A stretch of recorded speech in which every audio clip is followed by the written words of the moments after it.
Hey everyone, welcome back to another Neverness to Everness video, and I thought today I'd take a moment to just give my thoughts on the whole game itself. This is a good time, they're going through their first big update, and as I said, I spent the last couple weeks playing it, going in relatively blind as I never participated in any of the betas or anything else like that. So I want to just kind of give a rundown on my overall experience and thoughts for anybody who might be tempted to try playing it. So, first off, we're just going to jump right into the overall art of the world, the graphics and everything else like that. I have to admit, I think this is a strong suit of the game, especially for anybody who likes that anime style game experience. I think overall the world itself, in terms of the art style, looks incredibly beautiful. I mean, yeah, like if you look around, you get a very good sense of scale and a very beautiful sense of the whole world in general. It's very vibrant, a lot of nice colors and stuff like that, which, again, for those who love a more realistic style game, may not be for you, but for anybody who kind of likes that whole, colorful anime style, this game is probably going to hit the right note for you. Overall, I think that there are a lot of little nuances with the art and the design that make it interesting. Like, to a certain extent, like as I said, like walking along the beach and stuff like that, where you can see your footprints within the sand, and it kind of adds to the overall thing that you are leaving an impression within the world. And I think that's really good for an art direction to include those little tidbits here and there, along with just the generalized vibe of it overall. The next thing we're going to touch on is the gameplay. Now, the gameplay is kind of a weird mix here. I kind of feel that it's a very good, perfect mix between Weathering Waves and something like ZZZ. It feels a lot of open world. There's not the same transitioning or small little sections that you have to fight in, like in Zenless Zone Zero. But at the same time, it definitely feels more open world. It feels more expansive in terms of the combat and everything else like that.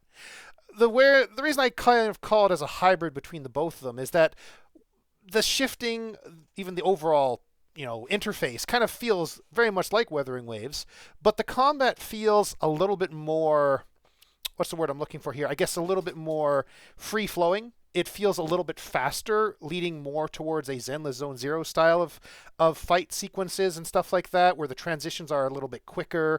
There's not as much of a delay necessarily in certain aspects of it. And so I think to a certain extent, those who kind of like either of those games may find something interesting here. Now, the problem that comes with this, and again, I know a lot of people like this, is that a lot of people don't like character switching type games.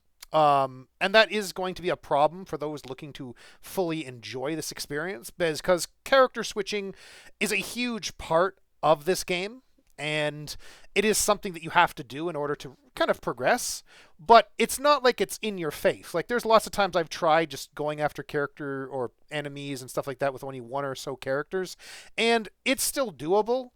It just takes a very long time, and you have to be careful, but it is something that is possible. So it's not like it's in your face. Now, as I said, I haven't gone too much into that, and depending on how it works in like the future as levels get harder, will I see a difference in this? I will have to keep you posted on that and see how it goes. But for right now, it's a very interesting mix, and I think that overall the gameplay, how it interacts with everything, the expansive world, the climbing buildings, the running all over, I think it actually rates to a very interesting gameplay experience, and one that has been quite enjoyable. I wouldn't say it's the best gaming experience out there, but I mean, every game is going to have things that everybody doesn't like, so you got to kind of give or take various things like that. So I kind of am enjoying the gameplay of its open worldness, at least for now. Once I get to the higher levels, that may change, but until I get there, I can't really make a abstract comparison to that. Now, the next area, and I feel like this is actually one of NTE's biggest strengths, in my opinion, is the world, the story of what's going on around you.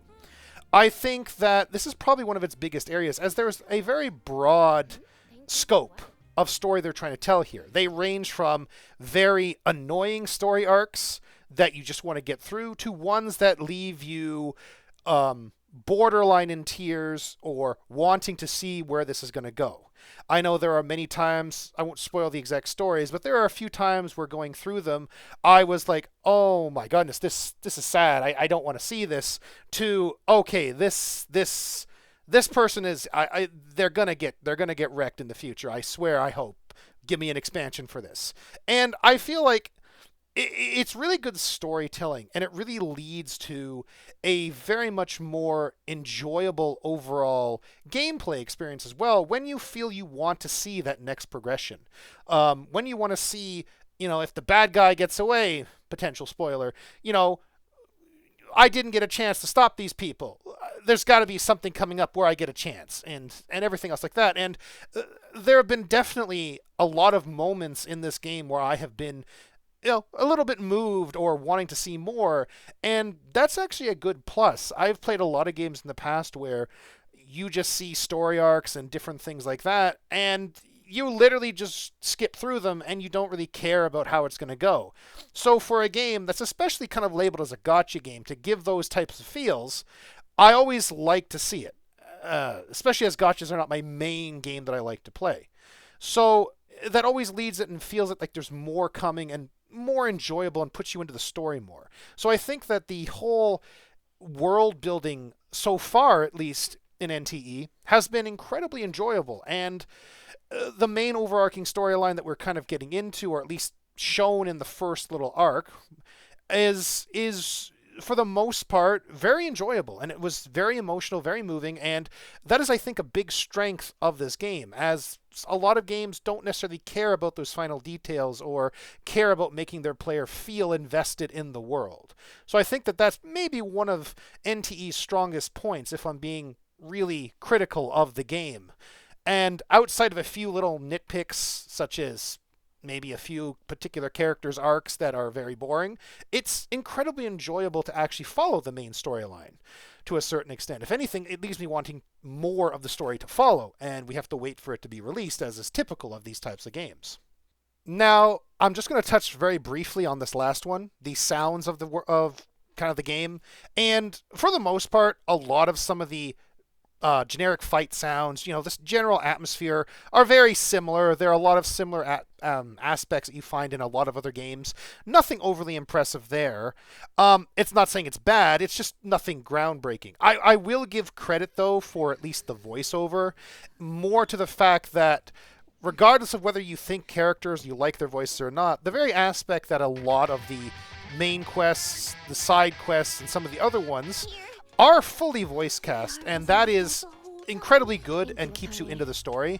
I mean, I think from my first, so far, couple weeks of playing, I've only found a few optional quests that aren't, fully voiced, and that's fine, because, I mean, they're little quests, they're not part of the main or side stories. You can't, it'd be nice to have them, but you can't do everything. And overall, the battle sounds are crisp and everything else like that. Again, nothing overly impressive that we haven't heard in other games before, but again, with sound, it just has to be good to a certain extent for sound effects. And I haven't found anything negative overall with those. And I think that, yeah, overall, I'm really interested to see where they're going, and I do hope they keep fully voice casting a lot of these quests and missions and stuff going into the future with the game. So, in closing, I think for myself, I've had a lot of enjoyment with this game. There have been a few moments of repetitiveness that kind of happen in a lot of these gotcha type games. But for the most part, the story, the characters, and the world has at least kept me invested and interested in the game overall.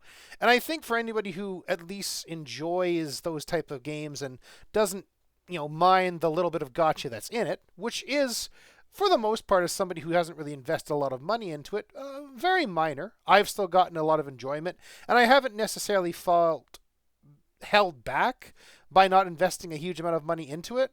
Obviously, if you're wanting to collect every conceivable character and everything else like that your mileage may vary. But overall, it's been quite an interesting ride, and I'm hoping that they keep up this level of quality and at least continue to progress at the same rate, and we get a lot more story, characters, and everything else in the years to come. I know there's a lot of other games coming out, but we'll see how this one goes. Anyway, thank you very much for listening, everyone. Please like and subscribe. Let us know in the comments what your thoughts are on Neverness to Everness, how you've enjoyed it, and everything else like that. And leave a comment for anything else we might want to try in the future. Thanks, everyone. Have a good day. Victory goes to me.